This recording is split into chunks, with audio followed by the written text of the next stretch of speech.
പുതിയ നിയമത്തിലെ എല്ലാ കൃപകളും ചോദിച്ചാ മതി. തലകുത്തി മറിയൊന്നും വേണ്ടാന്ന്, ഒരുപാട് മെനക്കെടണ്ടാന്ന്. അടയിരുന്ന് ചോദിച്ചാ മതി, വിശ്വസിച്ച് ചോദിച്ചാ മതി. 1 കൊരിന്ത്യർ 10:1 മുതൽ, സഹോദരരെ, നമ്മുടെ പിതാക്കന്മാരെല്ലാവരും മേഘത്തണലിൽ ആയിരുന്നെന്നും കടലിലൂടെ കടന്നുവെന്നും നിങ്ങൾ മനസ്സിലാക്കണമെന്ന് ഞാൻ ആഗ്രഹിക്കുന്നു. അവരെല്ലാവരും മേഘത്തിലും കടലിലും സ്നാനമേറ്റ് മോശയോട് ചേർന്നു. അടുത്ത വാക്യം, എല്ലാവരും ഒരേ ആത്മീയ ഭക്ഷണം കഴിച്ചു, എല്ലാവരും ഒരേ ആത്മീയ പാനീയം കുടിച്ചു.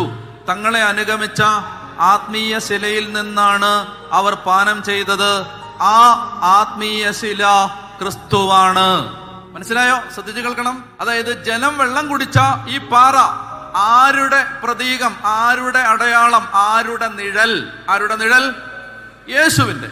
അപ്പൊ ജനത്തിന് വെള്ളം കൊടുത്ത പാറ യേശുവാണെങ്കിൽ ആ വെള്ളം എന്തായിരിക്കും? തിരുനാളിന്റെ അവസാനത്തെ മഹാദിനത്തിൽ യേശു എഴുന്നേറ്റ് നിന്ന് ശബ്ദമുയർത്തി പറഞ്ഞു, ആർക്കെങ്കിലും ദാഹിക്കുന്നെങ്കിൽ എന്റെ അടുക്കൽ വന്ന് കുടിക്കട്ടെ, എന്നിൽ വിശ്വസിക്കുന്നവന്റെ ഹൃദയത്തിൽ നിന്ന് ജീവജലത്തിന്റെ അരുവികൾ ഒഴുകും. എന്താണ് അരുവി? അവനിത് പറഞ്ഞത് തന്നിൽ വിശ്വസിക്കുന്നവർ സ്വീകരിക്കാനിരിക്കുന്ന പരിശുദ്ധാത്മാവിനെ കുറിച്ചാണ്. ആ പാറ യേശുവാണെങ്കിൽ ആ വെള്ളം ആരായിരിക്കും? പരിശുദ്ധാത്മാവായിരിക്കും. യേശുവിന്റെ പീഡാനുഭവം, കുരിശ് മരണം, ഉത്ഥാനം, സ്വർഗാരോഹണം, ഇത് കഴിഞ്ഞ് ഈ കാര്യങ്ങളുടെ യോഗ്യതകളാലാണ് പരിശുദ്ധാത്മാവ് വർഷിക്കപ്പെടുന്നത്. യേശു എന്താ പറഞ്ഞത്? പരിശുദ്ധാത്മാവിനെ വർഷിക്കുന്നത് നമ്മുടെ യോഗ്യതകളാലല്ല, ഞാൻ പിതാവിനോട് അപേക്ഷിക്കുകയും എന്നേക്കും നിങ്ങളോട് കൂടെ ആയിരിക്കാൻ സഹായകനെ ഞാൻ അപേക്ഷിക്കാൻ യേശുവിന്റെ അതോറിറ്റി, യേശുവിന്റെ ക്രെഡിബിലിറ്റി, യേശുവിന്റെ യോഗ്യത എന്താണ്? തന്റെ പീഡാനുഭവം, തന്റെ കുരിശുമരണം, തന്റെ ഉത്ഥാനം, ഈ പീഡാസഹനങ്ങളുടെ രഹസ്യങ്ങളുടെ യോഗ്യതയാലാണ് ലോകത്തിന്റെ മേൽ പരിശുദ്ധാത്മാവ് വർഷിക്കപ്പെട്ടത്.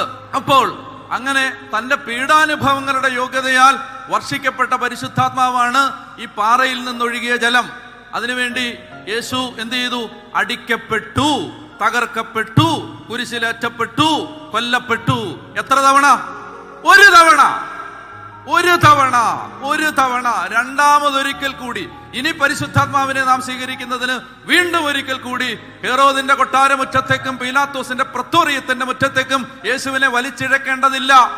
യേശുവിന്റെ കരചരണങ്ങളിൽ ആണിയടിക്കേണ്ടതില്ല, അവന്റെ വിലാവ് കുത്തി തുറക്കേണ്ടതില്ല, അവന്റെ മുഖത്ത് കാരി തുപ്പേണ്ടതില്ല, അവന്റെ കരചരണങ്ങളിൽ ആണിയടിക്കേണ്ടതില്ല, അവനെ കൊല്ലേണ്ടതില്ല. ഇനി എന്ത് ചെയ്താൽ മതി? ഇനി പരിശുദ്ധാത്മാവിനെ സ്വീകരിക്കാൻ ചോദിച്ചാ മതി.